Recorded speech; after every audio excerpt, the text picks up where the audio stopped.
Hey guys, what's up? In this tutorial, we're going to teach you how you can use the find and replace feature or tool in your Figma designs, for example, to correct mistakes or typos for several items that contain the same mistake. So let us show you how to do it, guys. It is actually no rocket science. So let me head over to that design here on Figma for demonstration purposes.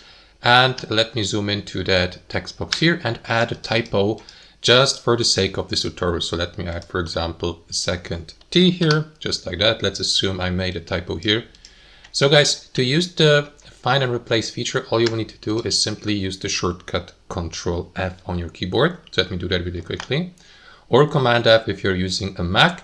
So this is going to open up that find feature here on the left panel. So here you may simply enter the word or expression that contains the mistake or typo. So let me type it in here. There you go. As you can see, it will be automatically redirected to the given typo or mistake. And if you have made that mistake or typo several times, you will see, of course, more results so that you may navigate through all of these. As you can see, I made only that one typo. So what you want to do after that, guys, is click into that button here to the right, Settings, and select Replace. That is going to open up that next text box here, Replace With. So here you want to enter the correct version of the given word without a typo or mistake, which in this case it would be section, just like that. Let me check if it doesn't contain any more typos. So that's basically it. And after that, confirm by clicking on Replace to replace the word with the mistake, but only for one result, or replace all if you'd like to apply the correct version for all results or items. So let me click on Replace All.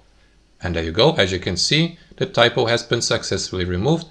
And the version with the typo doesn't contain any results or doesn't show any results on this page anymore. Of course, you may switch to all pages here to see if there are any items or results in your entire design featuring that typo, but that's not the case, as you can see here. So guys, as you can see, super simple. That's how it works. Thanks for watching and have a fantastic day.